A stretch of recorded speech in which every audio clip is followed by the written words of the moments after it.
សួស្តីអ្នកទាំងអស់គ្នាជួបគ្នានៅវីដេអូថ្មីហើយវីដេអូថ្មីនេះដែរគឺខ្ញុំមកចង្ការហើយចង្ការនោះក៏មានស្រែផងដែរហើយក្នុងចង្ការហ្នឹងគឺយើងដាំចន្ទីហើយនឹងដាំស្រូវដូច្នេះខ្ញុំមកនេះគឺខ្ញុំបាញ់ថ្នាំផងនិងដាំចន្ទីផងអញ្ចឹងខ្ញុំធ្វើវីដេអូនេះគឺចង់ឲ្យអ្នកទាំងអស់គ្នាបានមើលទេសភាពនៅជុំវិញវាលស្រែចង្ការរបស់ខ្ញុំណាគឺមានទេសភាពបែបណាហើយខ្ញុំនឹងនាំអ្នកទាំងអស់គ្នាទៅបេះផ្លែបង្រជាមួយខ្ញុំហើយផ្លែប្រនេះគឺមានរសជាតិឆ្ងាញ់វាខុសពីគេវាមានក្លិនក្រអូបហើយនេះស្រូវព្រោះបានប្រហែលជាមួយខែហើយយើងត្រូវបាញ់ថ្នាំវាអញ្ចឹងណាព្រោះថ្នាំព្រោះស្មៅមានរាងដុះវែងលុបស្រូវហើយមេឃអត់ភ្លៀងទៀតស្រូវវាពងតែក្តៅចង់រងាប់ទៅវិញខាត់ភ្លៀងពី3ថ្ងៃហើយនេះដាក់ប្រតែខ្ញុំត្រូវមកបេះតែមានអ្នកកាប់បាយហើយអញ្ចឹងយើងគ្រាន់តែមករើសវាមកផ្លេសវាដាក់ក្នុងក្រុងចិត្តទៅផ្ទះបើនិយាយពីផ្លែវិញបងប្អូនអើយគឺកដាច់ប៉ុន្តែដោយសារតែមានអ្នកបេះអីអស់អញ្ចឹងណាចឹងទៅក៏វាព្រៀងស្បោយផ្លែដែរហើយមិនកាប់ហើយតិចស្រូវអស់ច្រើនអញទៅទេសភាពទេមេឃពណ៌ខៀវហើយស៊ីជាមួយនឹងបៃតង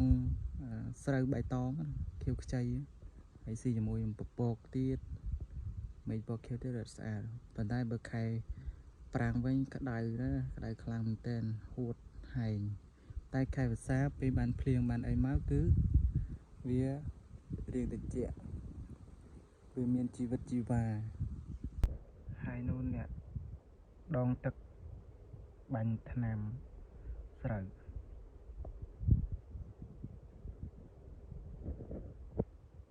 នៅនេះកាយម្ដងអត់ចេញទេបុកម្ដងអត់ចេញទេតើតែកាយស្រះ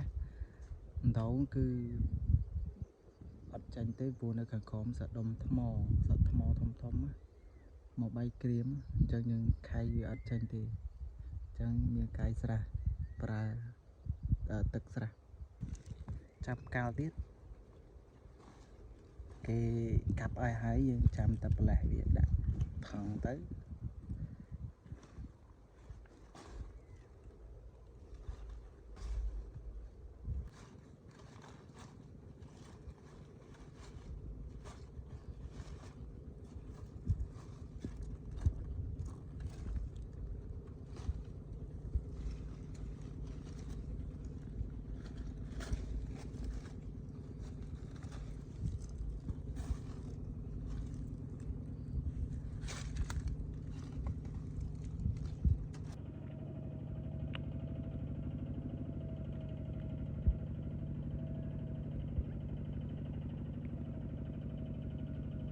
ផ្លែប្រហ្នឹងគឺស្តៀងផ្លែនឹងភ្ញៀវដែរគាត់ថាវាអត់សូវផ្លែកញ្ចំដូចផ្លែភ្ញៀវតែវាអាចថាវាអំបូរជាមួយគ្នាអញ្ចឹងតែខែនេះភ្ញៀវអាចហួសរដូវហើយចូលដល់ខែប្រម្ដងមួយឆ្នាំវាមានតែម្ដងទេ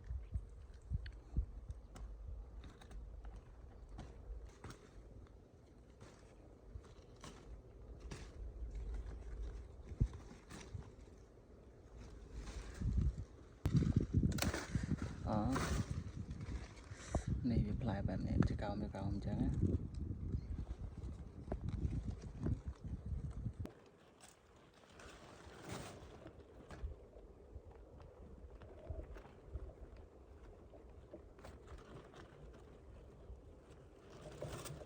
ហើយបាទខ្ញុំថាផ្លែប្រនេះវាខុសពីគេនេះបងប្អូនដោយសារតែខ្ញុំឃើញសាច់វាល្អ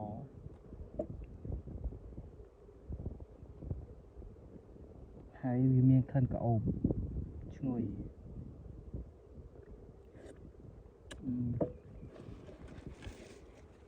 ngheដូចប្រគេទូទៅគឺ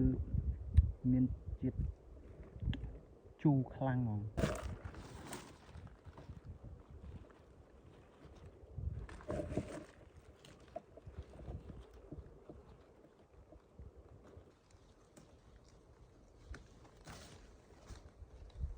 យើងកាប់មែកវាដោយសារតែវា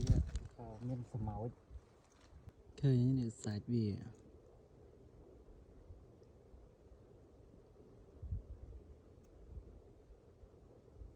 តំណង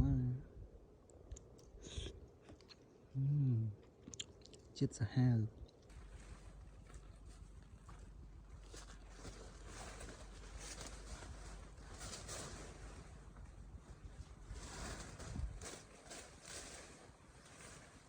នេះលទ្ធផលដែលយើងបេះបានមិនមកសន្ទុះហើយនោះមកកន្លះក្រងទៀតប្រងរបេះមិនបានមកក្រងប៉ុន្តែសម្ោចពេកហ្នឹងក៏បេះតែប៉ុណ្ណឹងទេ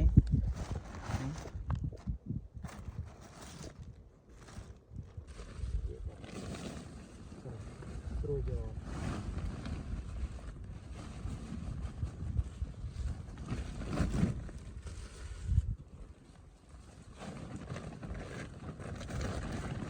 ហើយនេះសិតតែខ្ទមមកចាំចកាណា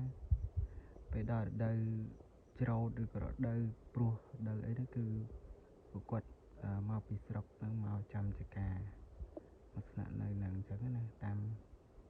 ទៅប្រមូលផលឬក៏យើងព្រោះអីចឹងទៅនិយាយវាថាខ្ញុំស្រឡាញ់ទេសភាពស្រុកស្រែបែបហ្នឹងមែនវាគួរឲ្យចង់គយគន់ហ្មងត្រជាក់ភ្នែកល្អហើយនិយាយទៅវាដូចគំនូនៅក្នុងគំនូអញ្ចឹងវាស្អាតល្អមែនតើហ្មង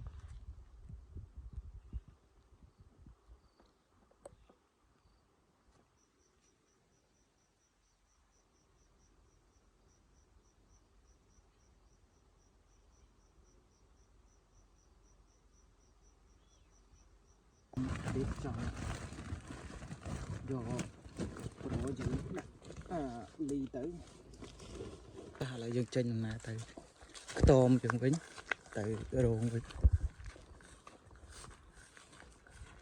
ខ្ញុំដែរណាកន្លះក្រោយ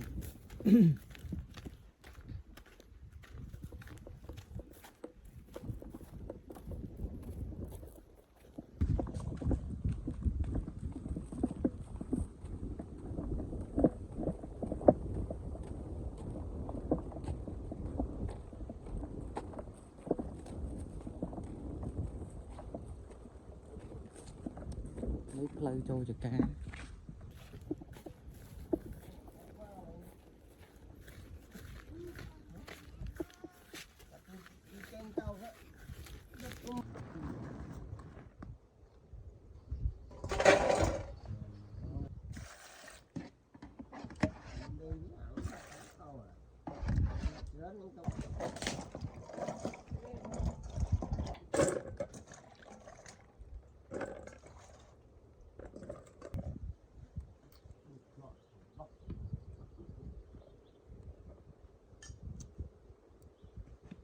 ខំ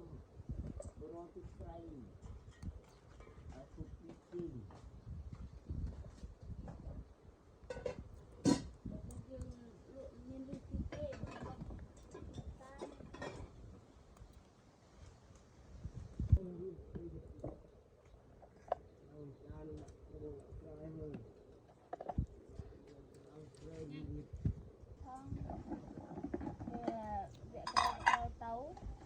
បានឲ្យតែគ្នាអង្គុយ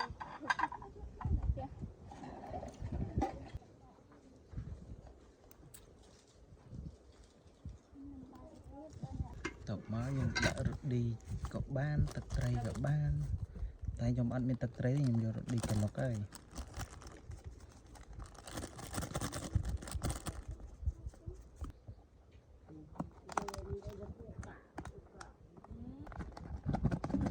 ឲ្យវាចូលជាតិជាមួយអំបិលរ៉ូឌីយើងនឹកមក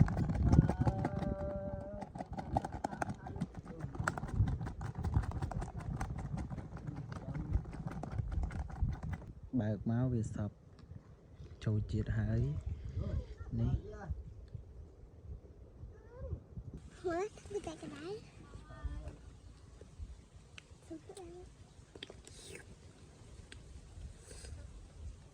Bà phải nhắm ăn không? Nhắm mặt ăn. ជាតិសាហាវនេះបាយវីដេអូមានប៉ុណ្ណឹងទេចាំជួបគ្នាវីដេអូក្រោយអរគុណដែលតាមដានទស្សនាវីដេអូពីដើមរហូតដល់ចប់សង្ឃឹមថាបងប្អូននឹងជួយចុច like ជួយចុចsubscribe វីដេអូខ្ញុំម្នាក់មួយផងណា